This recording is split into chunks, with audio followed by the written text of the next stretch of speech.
38 years ago, Walter P. Chrysler personally invited America to look at all three, Plymouth, Ford, and Chevrolet, before buying a new car. His invitation asked prospects to carefully compare values, to shop and buy wisely. It made sense then. It makes sense now. So we're inviting a couple of typical economy car prospects to look at all three, the 1971 Plymouth Duster, Ford Pinto, and Chevrolet Vega. Sure, we'll look, but... We mean, isn't Duster a lot more money? Not nearly as much as you think. Let's check it out. We'll start from the manufacturer's suggested retail prices for the three cars. Now we'll add the optional engines to Pinto and Vega, upgrading them a little closer to Duster. This brings us to new total prices and adjusted price differences.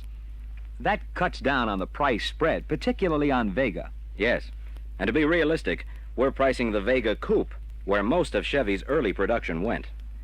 Have you tried to find a $1,919 Pinto or $2,197 Vega? Dealership sticker prices for these little cars range up to $2,800. They're coming through loaded. That's a lot for a little. This Pinto, for example, costs you an added $128 just for front and rear bumper guards, body side moldings, wheel lip moldings, and several other package decor items. Let's look at some of the differences in these cars, differences that are bigger than the prices alone would indicate. Pinto and Vega are identified by Ford and Chevrolet as our new little car. They're both right. The little Pinto measures but 163 inches in overall length on a wheelbase of only 94 inches. The little Vega is barely larger, 169.7 inches overall on a 97-inch wheelbase.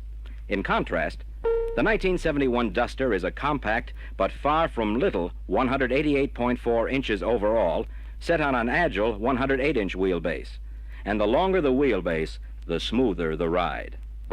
Duster's body is wider, has a wider front track, a wider rear track. Longer overall, longer wheelbase, wider body, and wider stance. Duster is designed to ride and handle better and to carry more passengers more comfortably than these mini cars. Duster offers two well-proved economy slant-six engines at 125 and 145 horsepower.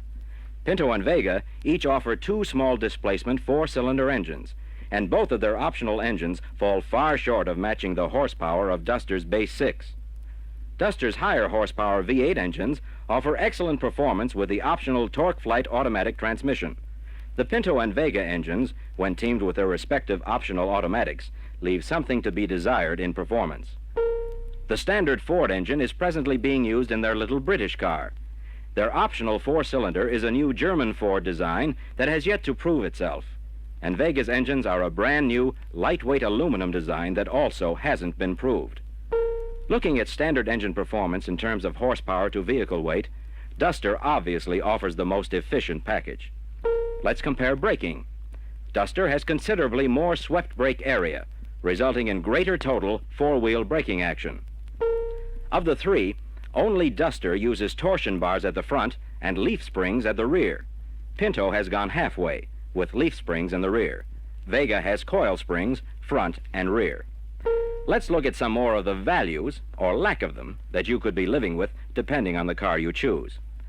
Styling makes an impact on prospects in any segment of the market.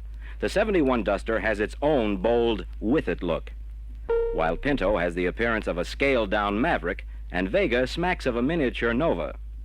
Both Ford and Chevrolet say that our new little car is practical. Let's see how their claims hold up. Pinto is 9 inches lower than VW, Vega 8 inches lower. We think Chevrolet and Ford have missed the point. Most of the established little cars are upright, with relatively high doors, while a larger car, like Duster, also has longer, wide-opening doors. But Pinto and Vega have sacrificed height. People getting in and out will find it awkward, particularly with Vega's one-stop-only doors. Pinto and Vega have the front seat back release way down at the bottom edge. This can make it a two-hand operation to get into the rear compartment. Duster's seat back release is set high, out where it's easy to see and reach. A one-hand operation for easy in, easy out. Both Pinto and Vega have door lock release buttons set toward the rear, hard for the driver to reach on either side. Duster puts lock buttons up near the middle of the doors, a more practical position. Now that our prospects for a practical economy car have managed to get into the Vega and Pinto, let's hear their reactions to these little cars' interiors. I'd like more legroom. Sorry, there is no passenger seat adjustment on Pinto. None? None. Even on Vega, it's an extra cost option, part of a $39.15 Decor package. Extra cost? Yes, but it's standard with Duster. I don't even have an armrest, just this hard plastic shelf thing. Instead of armrests, Vega front and rear compartments, and Pinto's rear, have these depressions molded into the door panels. They're hard on elbows and forearms. Duster has large, comfortable armrests standard in front, optional in the rear. Hey, there's no glove box in Vega, just this little open storage hole. That's right. But there is a storage pocket in the driver's door. You don't mind digging around whenever you want something, do you? Vega doesn't have many gauges. Unfortunately, both Vega and Pinto seem to think it's practical to let you know about trouble after it's happened, not in time to do something about it. They use warning lights for engine temperature and alternator charging. I'm disappointed in how plain these panels look. It's also economy. Duster's instrument panel has a much richer look, warmed by handsome wood grain trim, and it's fully instrumented with readable gauges. But what could really bug me is these little floor pedals. Did Chevy take them off a soapbox racer? At that, they're larger than Pinto's.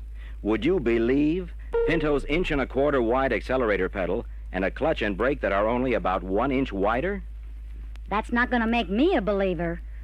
Duster's floor pedals are much wider, larger overall. In an emergency, you can feel that your foot is on the correct pedal. Making room for people is important. Duster offers a choice of full foam padded front buckets, bench seat, or bench with folding center armrest. 3 can sit in Duster's front seat. Pinto and Vega offer only front bucket seating. Remember the added width of Duster's body? 3 can sit comfortably in the rear seat. No way in Pinto or Vega. These are 4-people little cars.